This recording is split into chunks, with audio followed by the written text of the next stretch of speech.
So today we're going to spend a little time talking about this consensus statement and the AORN guidelines for surgical gloving.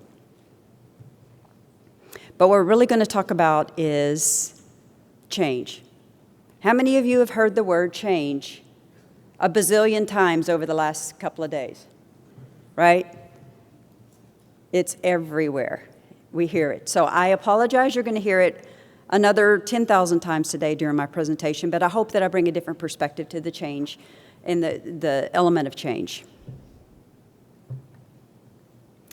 So your learning objectives, obviously every presentation has your learning objectives, and I hope that you have a takeaway today, and maybe as in the Q&A, you can follow up with some of the takeaways that you have from the presentation. So evidence-based practices are our GPS for success. Recommendations from AORN and the consensus document on glove fit, double gloving, indicator systems, glove changes during surgeries, they're not just rules, they're actually a framework for a safer, smarter OR. Why does it matter? Well, basically better patient outcomes, and obviously that's our priority. Infection prevention is an ultimate win. Safety for our scrubbed staff, because hands are priceless. And hand health and ergonomics. Happy hands equals happy humans. And we know we want to keep our staff happy. So grab the handout at your table, if you will. So I'm going to run through these, this consensus document, and we're going to go through each one of those recommendations. And then on the back is actually more detail in the literature behind this consensus statement and AORN's recommendation and guidelines. So this is an important thing for you to take back. And then also when you go back to your facilities and you work with your industry partner or your glove partner, make sure that you bring this with you and use this as a reference point for discussion. So the first one of the recommendation is glove fit. All members of the surgical team should undergo glove fitting before scrubbing for the first time. Now, you guys remember when you were first being trained as a nurse or a surgical tech? Do we have surgical techs in the room? Excellent. I also started as a surgical tech, so I can attest that glove fit is extremely important, especially when you're about at your 8th or 9th hour scrubbing. Your hands feel it, right? Well, something that happens is your hands actually change over years, or after maybe you've had hand surgery, or maybe you're like me and you develop osteoarthritis, and the glove fit changes. So glove fit is important. We're going to get into glove fit more in detail later. Appropriately fitting gloves of a variety of sizes and styles should be available to members of the surgical team. Sometimes different styles of gloves fit differently, and that feel is very important. Double gloving. Now this is something I think that a lot of techs and nurses who scrub kind of have developed over the years, an understanding that double gloving is a better protection. Well, guess what? It's now on the consensus statement and the AORN guidelines as a recommendation. Extremely important for double gloving. That additional layer offers that an additional layer for aseptic breach. Indicator systems. Scrub team members should wear 2 pairs of sterile gloves, and one is a visual perforation indicator system. Indicator system actually gives you that instant or immediate view that you have a breach in your glove. And there's high quality evidence that demonstrate that perforations that are detected more frequently and reliably with those perforation indicator systems. Glove change. This one is a very interesting one because now they're saying that, and the literature proves that the surgical case that is about 60 minutes is when you start to notice the increase in perforations. So the guidelines give you a recommended that you do a glove change, but more importantly is that a glove change should be part of your surgical bundle. For general surgery, before you start your close, you should have a glove change. And then in orthopedic, obviously there's multiple glove changes that are recommended and they're best practice. After the draping, before and after cement, and obviously a new pair of gloves when the surgeon is handling the prosthetics.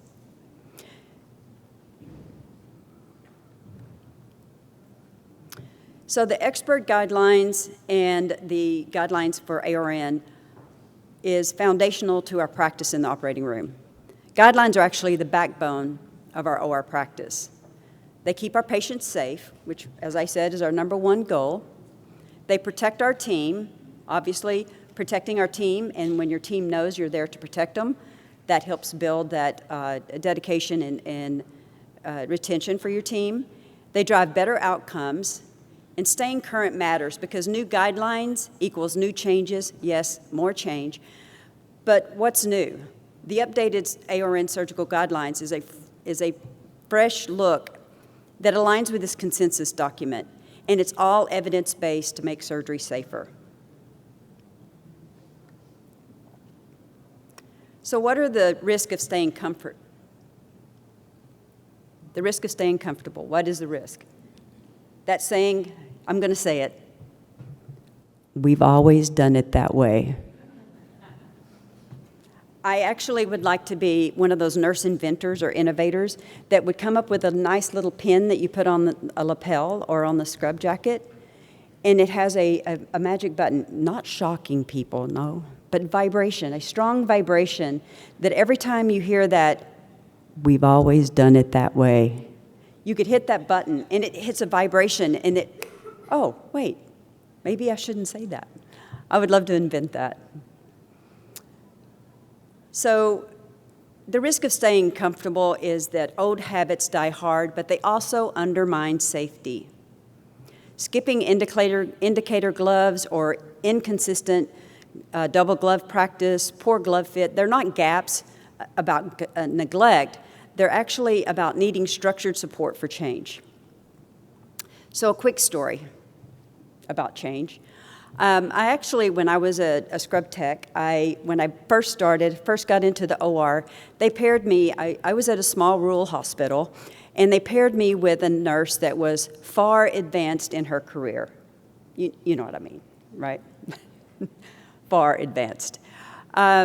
She would actually tell me stories about when she was a young nurse and working in the OR, but you know what she told me?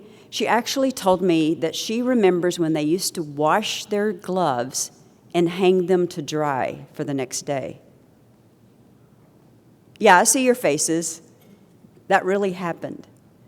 It was around the mid-20th century, like by 1966, that disposable latex gloves came into the norm. Thanks for better manufacturing, a stronger focus on infection control. Change isn't new, it's how we keep patients safe. So thank goodness we don't have to wash our gloves anymore. And can you imagine what would our glove business partners do now if we had to wash our gloves? That's a true story, though. So how do you make change stick? Well, we're all familiar with the surgical, evidence-based surgical care bundle. Would you believe that a glove change is part of that surgical bundle? So one of the organizations that I worked with, we actually incorporated the glove change into our EMR. So the nurses would document when they would do the close, or they would handle the prosthetics, they would document that a glove change occurred. Now that may sound a little over the top, but it's actually very good because you can then take that information, extract that out into a quality report, and you can show how surgical glove changes as part of your bundle can start to move the needle away from a high infection rate. It also gives your staff that open feedback loop. It gives real-time insights. Sharing those results builds trust. When teams see the impact of their efforts, it reinforces accountability, and everyone becomes aligned. Transparency turns data into dialogue. So what I did is I would post the results of that surgical care bundle with glove change as part of one of the metrics that we followed, and we would post it as soon as you came into the OR. When this team would go down the OR to go to their rooms, or the surgeons would go to the lounge to drink their coffee and complain about the first case on time starts, they would see the bar graph there, and glove change was part of that visual. That's important, that open transparency and dialogue. And what we actually found, the techs would come to me and say, but we're changing our gloves. Tammy, we're doing it. I said, okay, well, let's talk about that. Why, if you're doing it, then why aren't we seeing it on the chart, on the metrics? Oh, well, the nurses are busy and they don't always have time to do that documentation. However, the nurses understand the importance of the documentation because if you don't document, okay, right. So that helped open that dialogue between the team and amongst the team so that they could see, and they would actually call out, make sure you document that we did the glove change. That dialogue helped reinforce that teamwork and that transparency.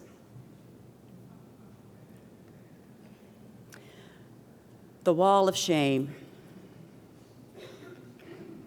Does this look familiar? How many of you have a wall of shame in your core? Yeah.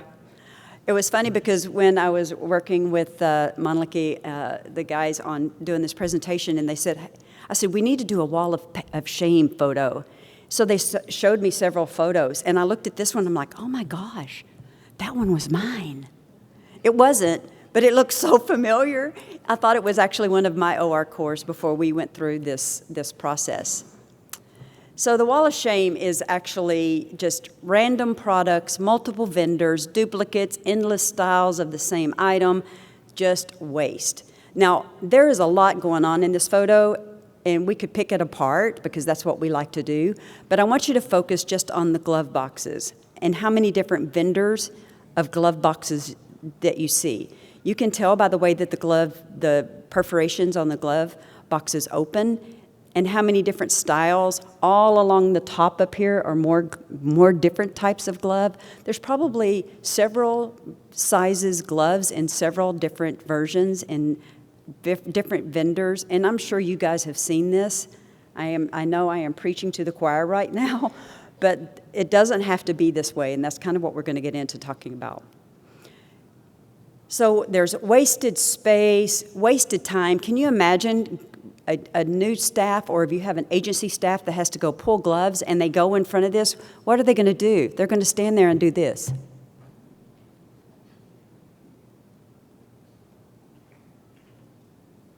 To find the gloves. What's going to happen? They're going to grab a glove because they got to hurry up and get back to the room. And then the surgeon comes to my office and says, Tammy, why can't they get my gloves right? I wear the same gloves every time, but the techs can't ever get my gloves right, or they ask me, what gloves do you wear? It's so frustrating to surgeons when they end up, that one thing that is so important and so close to them that they can't get it right, quote unquote, because they go in to pull gloves from something like this.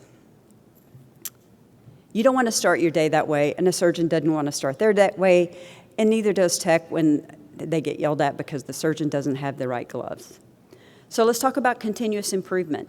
So the essentials of continuous improvement, obviously, quality improvement depends on reliable data and measurement. We talked about that. Establishing metrics to monitor and compliance and outcomes. That's a great idea. Create channels for real-time feedback from clinical staff. We're going to talk more in detail about that one. And adapt strategies based on evidence, not ego. Share results openly to build trust and accountability. So what matters? Compliance, outcomes, staff satisfaction, surgeon satisfaction, creating open feedback channels for real-time insight. So let the evidence, not opinions, guide the changes.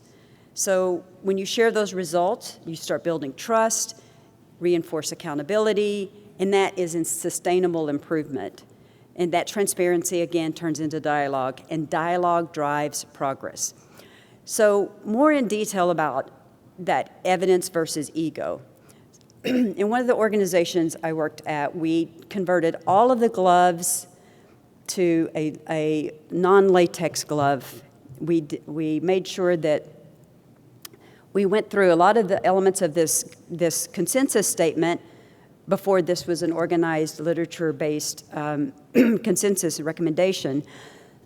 And I had a surgeon that would just absolutely refuse to give up his latex gloves. I was curious. There's a lot of great latex-free gloves out there. The feel of them are awesome. The fit is, wonderful. why would he not give up his latex gloves? So I said, hey, can I just ask you about, what is it about the latex glove that just really holds you? And he went into about how it fit and how the sensation and the tactile was so much better. And he was just so set on his latex gloves. I didn't ask him to switch gloves. I just wanted to know more information about what was it about that glove that was so important to him. I never talked to him about anything. And then I said, well, I just was interested because, there's a consensus statement about surgical gloving. I'm not sure if you've heard about that, but I just wanted to get some feedback from you. And then I ended the conversation. He later came back around to me and he said, Tammy, I wanted to tell you how much I appreciate the fact that you just asked me about that and you listened. You didn't ask me to change my gloves. You didn't tell me that you were going to take my gloves away, but you listened. So being transparent with him and just offering that feedback loop from him gave him an opportunity to share something that was important to him. It was ego. It was ego. But now we have evidence that I can also share with him. And, a lot of times physicians are driven by evidence, so that's important. So use this documentation when you have those difficult to reach surgeons. Just ask them to explain it to you. Open that dialogue, get that information, and just listen. You don't have to say anything, just nod your head, smile, and listen and get that feedback from them. So the art of leading change is, my way of thinking through this is building consensus, and building consensus through leadership. Leading change starts by showing up. It's not about writing rules, it's about being there. We know that. We learned that through the pandemic. The more we were there with our staff, the more we were beside them, the more that we talked to them, that helped build resilience, and it helped them understand that you were there to support. When we walk the walk and invite the team into the process, that trust starts to grow.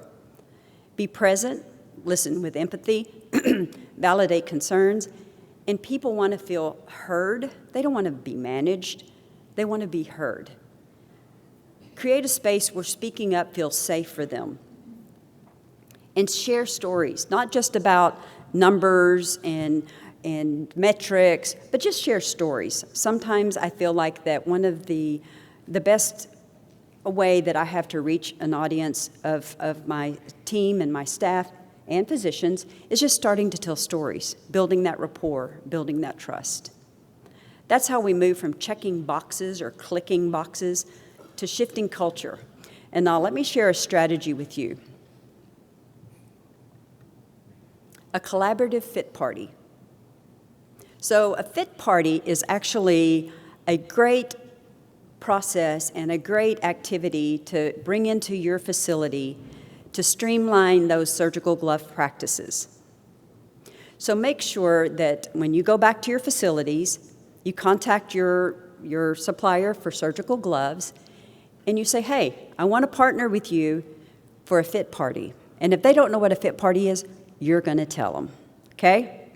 So a fit party is basically, I guess, I've been told that I coined the phrase a fit party because we would hold a fit party, and a fit party is basically just a fun activity. It was smart. It gave the surgical team a chance to try on gloves, find that perfect fit, right, and that perfect style. But on the backside, we were consolidating SKUs, we cut the clutter, and we streamlined that stocking process. You remember that wall of shame? Well, remember the idea is to make that a much visually improved, narrow selection process and easy access for our team. But also it helped us make sure that our gloves were the proper fit for all the members of our team. A tech that is working today that started their surgical career 20 years ago, I'm thinking that their gloves are probably going to fit a little bit different. And there also may be a different glove that you can invite the surgeons, and the surgeons may find a different glove that fits them, that they like the tactile much better. So bring in your business partner and let them know that this is what the objectives are. You want to reduce your SKUs and you want to simplify that inventory and ordering process, the plan will be to update all the preference cards to reflect this consensus guideline so that you have the right fit and the double glove and the indicators. And also updating those preference cards means that your techs can actually pick the right gloves and they don't have to ask the surgeon. You can also use this as the opportunity to educate your team on this consensus document. Some of them will tell you, oh, we've been doing that for years. That's awesome, because now the literature supports what you are doing. But the interesting thing is when you're doing this fit party, you can also start engaging your staff and start seeing the ones who get up there and start speaking out, and you start that peer-driven learning experience, and that is extremely important. That real collaboration, that real engagement, you get real results. When you go into the fit party, just walk through there, just round through there, just sit back and listen and visualize. You'll start seeing those influencers amongst your staff. Those influencers are the ones that you want to key into. Those are the ones that are going to help you drive the change and help you support this consensus document and help you support what you really want to bring, that safety for your patients and your staff. They're going to be the ones that are going to go back out there and start the ripple effect in your OR to bring that change into a solid practice. So empower those champions. Let the influence ripple. So change moves faster when it's led from within. And every team has those natural influencers, those trusted voices without formal titles. Empower them with your tools. Let them share their stories and experiences, and use that fit party as kind of the way to start identifying them. Sometimes we know who those people are without a fit party, but those changes start to become conversations, and those conversations start to feed out. I'll give you an example. I had a scrub tech, the girl in the purple hat. It's not her, but pretend it's her. She worked with our busiest surgeon, and she was a very experienced tech. She was very knowledgeable, and she was an influencer without a title. And everybody knew if they wanted to know how to do something, they wanted to know what was going on, or if they wanted to find out the next step, they would go and ask this individual because she knew. Well, she was also the person that I wanted to make sure that I keyed into to be that influencer I needed to help make change and to help drive change in the OR. So I made sure that I had spent one-on-one time with her. I would give her information that I would collect from our recommendations, and then I knew that she would take that information and then feed it and seed it to the other people in the room and to our busiest surgeon. That was very important. So make sure that when you're identifying those influencers on your team, sometimes that influencer is going to be the girl in the purple hat, the one that is at the elbow of your surgeons. Every day, those are the people that you want to key into and be able to have that dialogue with them and start letting them be that influencer that starts that ripple effect. So that peer-led change, I said before, it sticks. It's built on trust, not top-down direction. Make it easy. Give them access to the tools, the resources, so they feel that the change is tangible and it's part of the culture. And then start to celebrate those small wins. Momentum loves recognition. And we all know your recognition of your team is vitally important. Sometimes just the fact that you do a fit party and your staff know that you cared enough to make sure that their gloves are the best gloves that you can bring them and that their hand health and comfort is important, that will go miles for you to support. The team knows, wow, my leader really cares about my hand health. They understand that what it's like for me to be there 8, 9 hours, 12 hours with gloves on, and they cared enough to host this event, and it was fun. That brings a lot of trust to your team. Celebrating success. So, chaos to clarity. Now look at this, no longer a wall of shame. It's an easy visual layout, quick selection for the right fit, the right style, the right size, those indicator gloves. Preference cards match perfectly because details matter. Small wins like this make change visible, tangible, and again, worth celebrating. So this particular example shows optimized glove choices. You determine that your business partner for gloves will help you develop that as a result of the fit party. They will record everyone's sizes, narrow down those SKUs. The smart SKU management will make your supply chain partners very happy. And it's lean and organized. Now if I have someone that needs to go in and pick a glove, they can go and pick the glove very easily, pull their gloves, and it's very quick. They're back to the room, back to patient care. Celebrating success with team participation, identifying those influencers. When the team shows up, change shows up. Active participation turns everyday team members into those trusted influencers. Their voice drives adoption, and their actions make change sticks.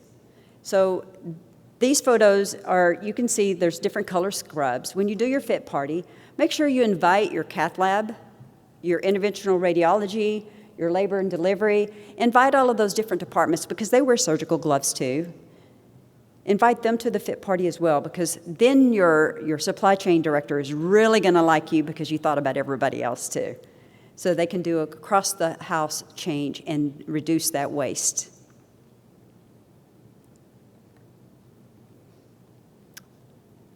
So that ripple effect. You are the change.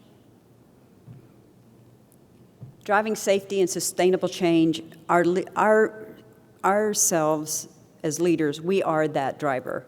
We introduce the best practice and the guidelines like the consensus statement. And this sparks that dialogue for mindful gloving habits, that signal of commitment to safety. Introduce a collaborative forum like the fit party. And yes, call it a fit party, because everybody likes a party, right? Recognize and empower your natural influencers. Remember that peer-led change, that's what sticks, because your staff is going to trust their peers, probably more than they are a directive that comes from the top. Measure what matters. Share that reliable data on compliance, outcomes, and satisfaction.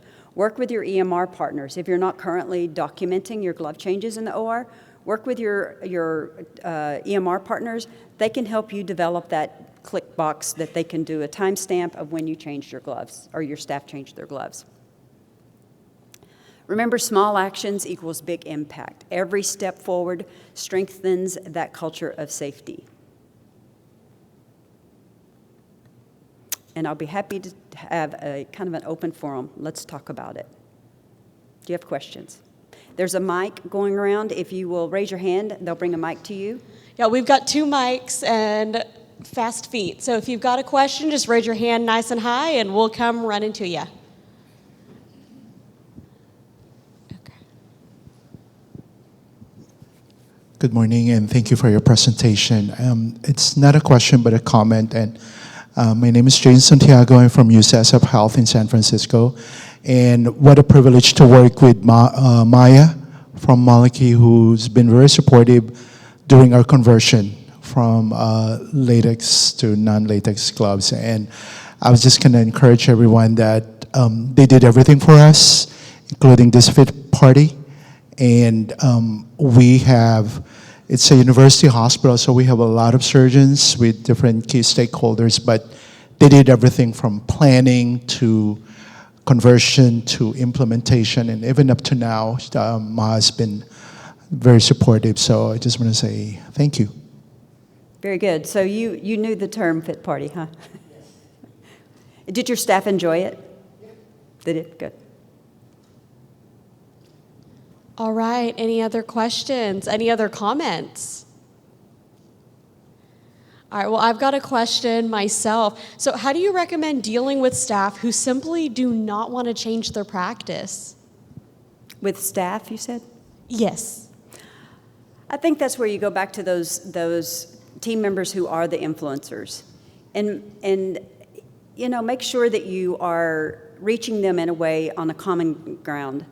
Don't go at it from a leader. I think sometimes if I can find that common ground, I was a CST, and I guess I'm not certified, but I still scrub. But anyway, so I find common ground with them, and sometimes it's just asking them again, just as I said, I asked the surgeon about why he didn't want to change, ask the staff member.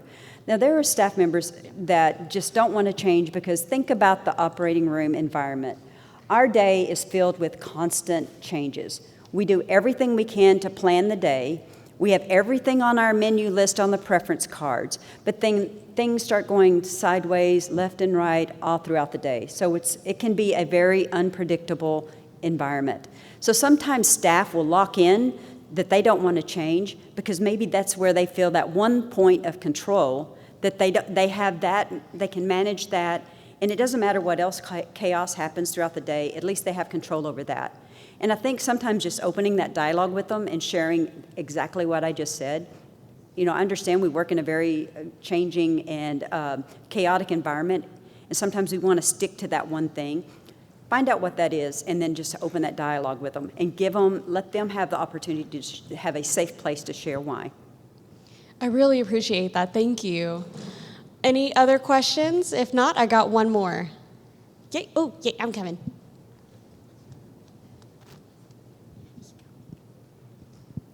Hi, Kathy Hayes from UF Health in Gainesville, Florida. Is there any evidence that supports glove changing at specific events in the surgery, like after prepping and draping and before implants, before implantation and after implantation, rather than just a strict 2 hours, got to change gloves. Okay, another 2 hours, got to change gloves. Does evidence support either one over the other? And have you found that compliance and buy-in is greater with one over the other? I think that, again, the literature does support that around 60 minutes is when the integrity of the glove starts to, I wouldn't say fail, but that's when the integrity of the glove starts to decrease. And that's when usually you start seeing breaches in your glove, hence the importance of wearing that indicator system. So I think that it's not like there is a timestamp that you would have to say, oh, it's 60 minutes, everybody change gloves now. Obviously, sometimes in surgery, that's 60 minutes is not the right time because you're tying off an artery. However, I think the important thing is that there are critical time stamps in the surgery, like you said, after prepping and draping or handling the prosthetic. And those are recommendations that are specific, and there's, I'm sure, a lot of literature. If you're interested in literature research, there's a lot of information that is contained here, and you can also search that on the web. But it's not a hard, fast rule, but it's definitely a recommendation. Thank you. Any other questions? Maybe? Oh, yeah, question right there. Microphone is coming to you now. Good morning. Thanks for your presentation. I was just wondering if you could just give us a percentage of what happened with cost when you did this removal of your all your different gloves, because that's a significant bargaining tool sometimes. It is. I don't have the percentage of what the savings was at that point in time. It's probably filed away in here somewhere. However, I don't have it readily available, but I can tell you that just alone, the visual effect of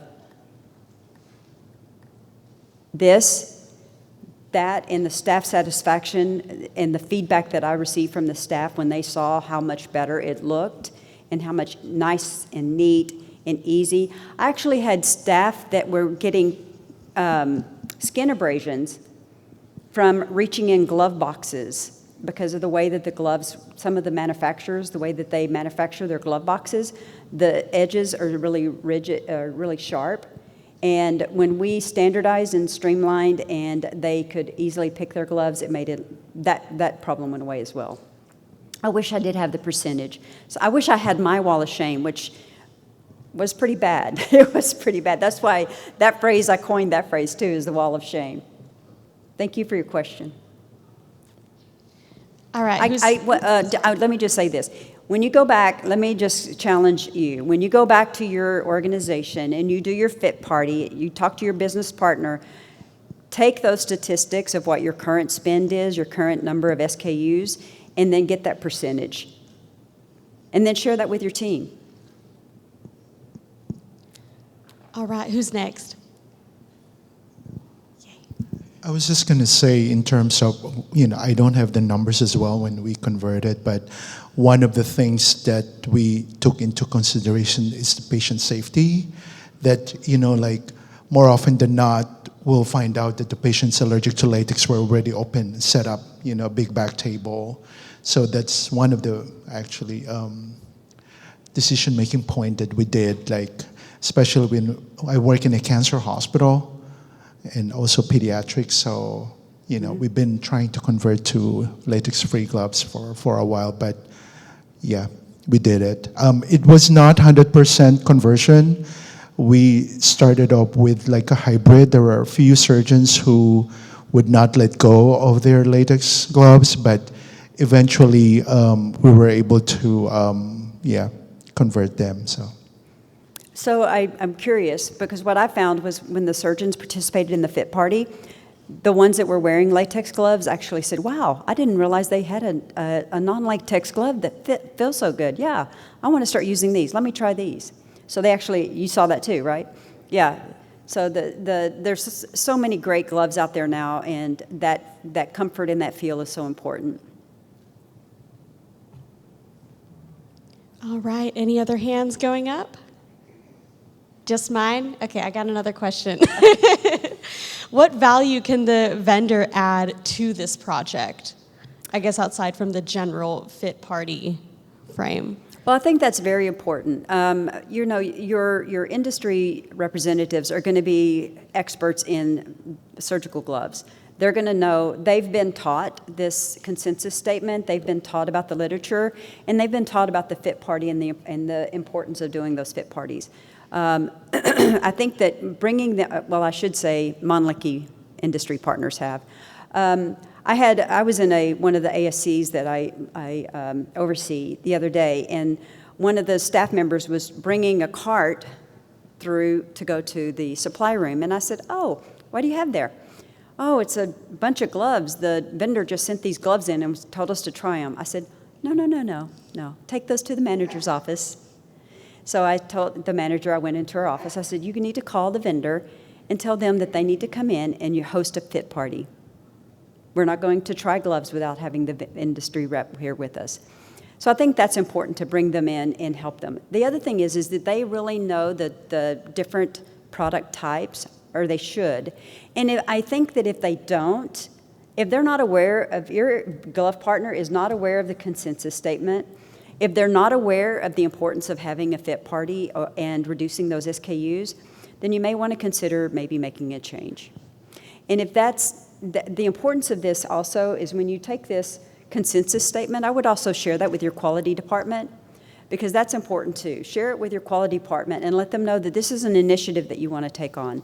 Your quality department will help reach the physicians and the medical staff, and then also take it to your surgical board meetings and share that with them. Just wanted to let you know that I went to a conference, I learned about this consensus statement, and I think this is something we really need to embrace.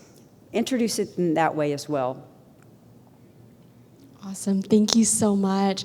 All right, other questions? Any other hands going up? Oh, we got one right here in the back corner.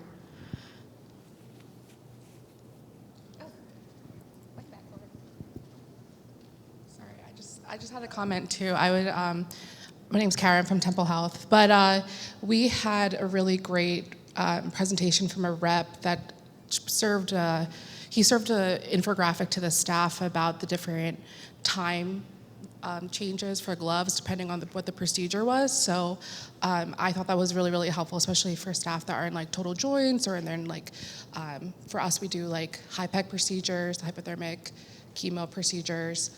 So that was really, really helpful. And I think what sets Mölnlycke apart too is that like someone that had an accelerator chemical allergy, like back then there was latex allergies, but there's this whole other wave of accelerator chemical allergies from nitrile gloves that probably staff aren't aware of. So I think that's really helpful to know that like for Mölnlycke, they have that product available for those folks that, you know, have to be concerned about hand health. That's a good point, and I actually thought about that. I had an employee that, he was actually a traveler, and he came into my office one day, and he says, Tammy, I need to talk to you about something. I'm like, okay. So he said, and he reached his hands out, and I'm like going, oh my gosh. His hands, they were raw. And I'm sure you guys have, maybe you've seen that. I hope not. I hope it's not that prevalent, but I immediately called my Mölnlycke rep and said, hey, we need to find a glove for this guy because he can't scrub. You know, his hands are in bad shape. And they did. They tried a couple of different ones, and they found a glove for him. And he kept his gloves, and he made sure that that's the ones he wore, and then he could work. I mean, think about it. That's his livelihood. His hands are his livelihood. Our staff, our technicians, our nurses, our people who scrub, and our surgeons, their hands are their livelihood. And if there's any kind of breach in that is caused, that we are providing something for them that is causing this, we need to do everything possible to reverse that. Thank you for bringing that up. All right, any other hands? Any other questions, comments? All right, if not, I just want to say thank you so much, Tammy, for your wonderful presentation. Thank you all so much for your participation in this Q&A. Can we get one big round of applause for our speaker today? Thank you.